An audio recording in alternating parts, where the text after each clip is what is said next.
Hello everyone, welcome back to Nimsite.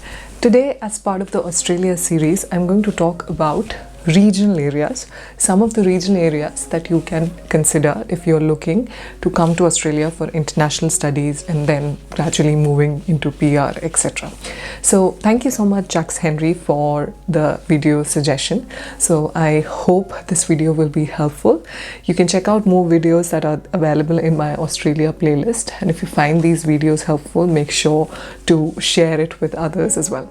So what are regional areas? So regional areas are areas that are outside of metropolitan cities, like the major cities around Australia. Usually these places are less populated, so the cost of living would be less, and there are some migration benefits also that are being offered if you study, etc. in regional areas. We'll cover that part, like what are the benefits, etc. in the next part of the video, so make sure you listen through the whole video.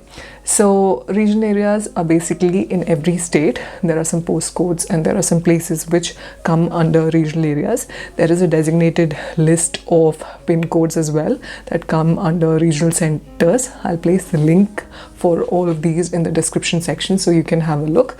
But basically, for example, in Victoria, everything except Melbourne is considered a regional area. In NSW, New South Wales, all the places except cities of Sydney, Wollongong and Newcastle, Central Coast as well, they come under regional area. Queensland, it's everything except Brisbane. For Western Australia, South Australia and for Tasmania, it's the whole of those states, they come under regional areas. So these are the regional areas, and if you study in any of these regional areas, you might end up being eligible for regional visas as well.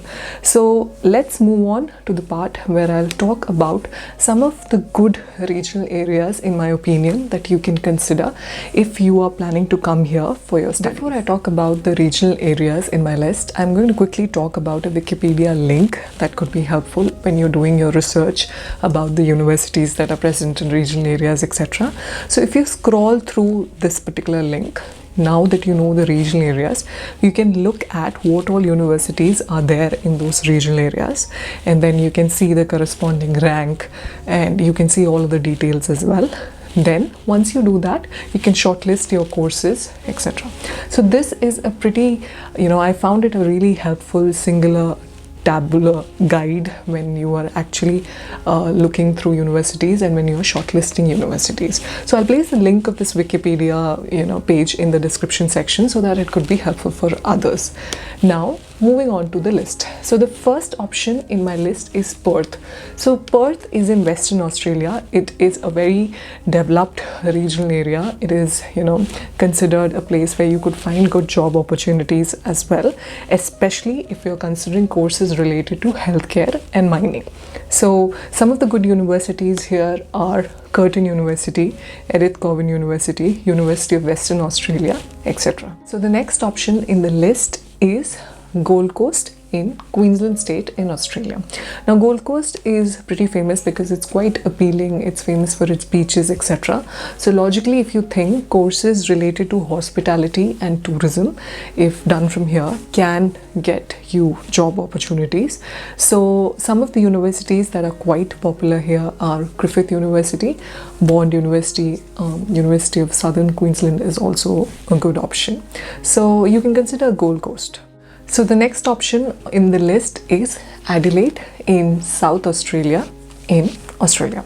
So Adelaide is also a pretty good option. It's family friendly. It's a small sort of city that's, a lot of my friends, they drive from Melbourne and Sydney to Adelaide.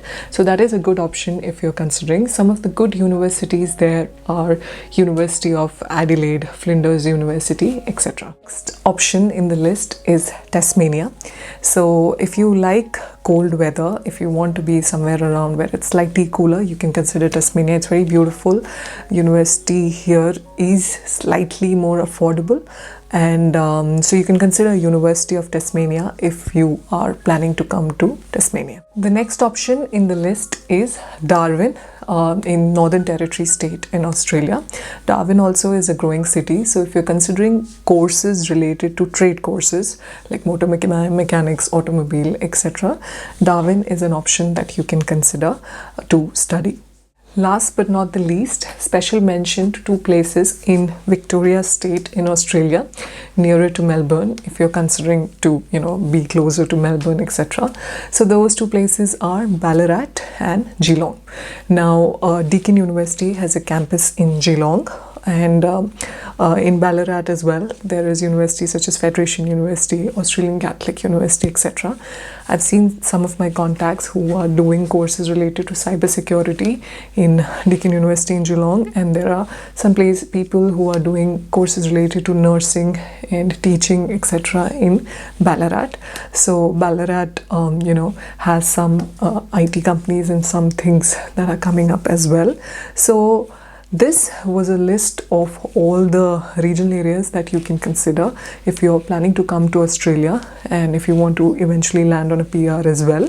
So, of course, you might have to do your own research, consider a whole lot of factors. Having said that, I feel that the ranking of the university is not really important in Australia unless you're studying from a top ranked university like University of Melbourne. You might obviously get some benefits like you get more networking opportunities, etc. But if you're studying from all the other universities, they don't really ask like what is the rank of a university, etc. It is all your individual effort and how much networking you do, how much you try to interact with people in that area, etc. I hope this list was helpful. Now I'm going to talk about some of the benefits and drawbacks of coming to study in regional areas. What are the benefits? Number one is there are definitely migration benefits because you get 5 extra points for PR.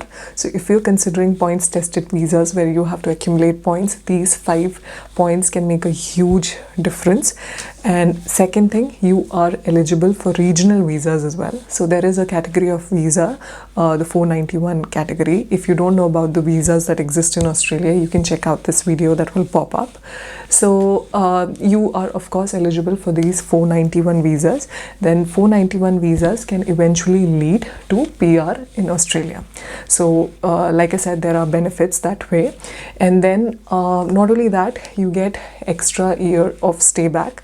Now the government wants people to settle down in regional areas because usually they are less populated.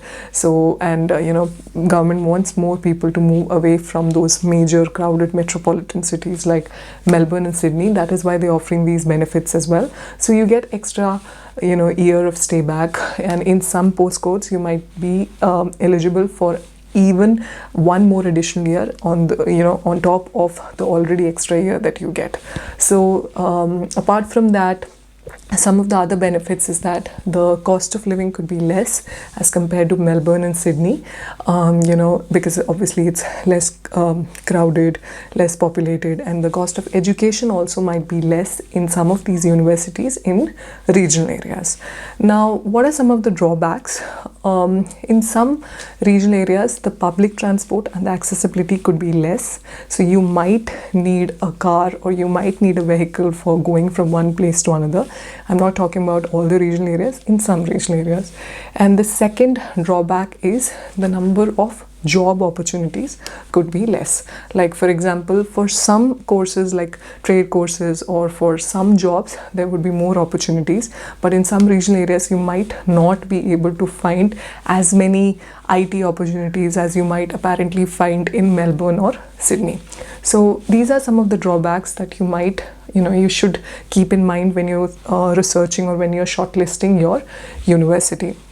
So as to conclude, I would say just one thing. If your goal is PR in Australia, like you want to eventually settle down in Australia, considering a university in a regional area is not a bad option. It's definitely a good option because your job, everything that you do after that will actually depend on how you network, how you talk to people, whether you're able to find an opportunity in that area.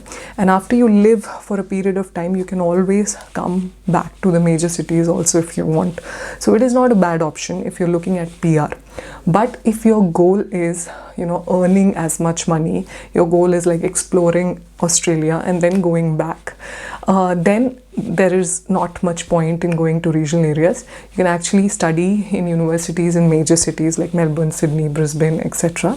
Because you would be able to earn much more money as compared to regional areas. So this is my take. Apparently, at the end, it's your decision. So I hope this video was helpful. If you enjoyed this video, make sure to subscribe as well. Thank you.